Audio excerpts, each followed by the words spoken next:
Emily, and I'm a registered nurse here at the Porter County Health Department. And today's Healthy Emergency Lesson for People, otherwise known as HELP, is going to be about sprain injuries and what to do in the immediate aftermath of a sprain.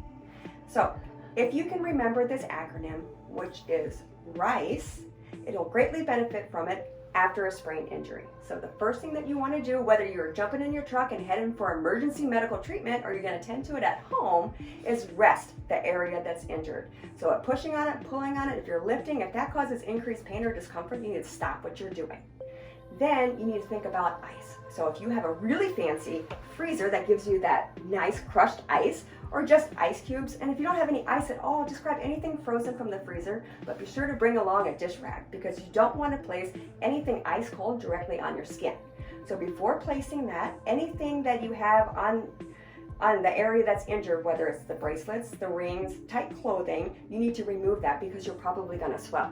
Once all of that is removed, go ahead and get the dish towel and then put the ice over it. Leave it on about 15 to 20 minutes. You don't need it longer than that. Do it about every 2 to 3 hours for the next day or two, and that's going to greatly decrease the swelling, and it'll also help with any pain or discomfort that you are feeling. Then after that is, you need to find that ACE wrap. You know you got it buried somewhere in your bathroom closet or in a junk drawer in the kitchen. Now is the time to find it, pull it out, and use it. You need to start furthest away from the heart, which in this case would be around the fingertips, and wrap all the way up past the point of the injury here. This is going to help decrease the swelling, and it's also going to help with the flow of circulation.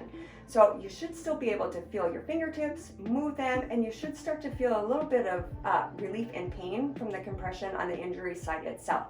If you get done wrapping and you look and your fingertips are swollen and they're purple, or maybe they've gone white, they're numb and they're tingling and you can't feel them, then you wrapped it too tight. You're going to have to unwrap it and then wrap it again.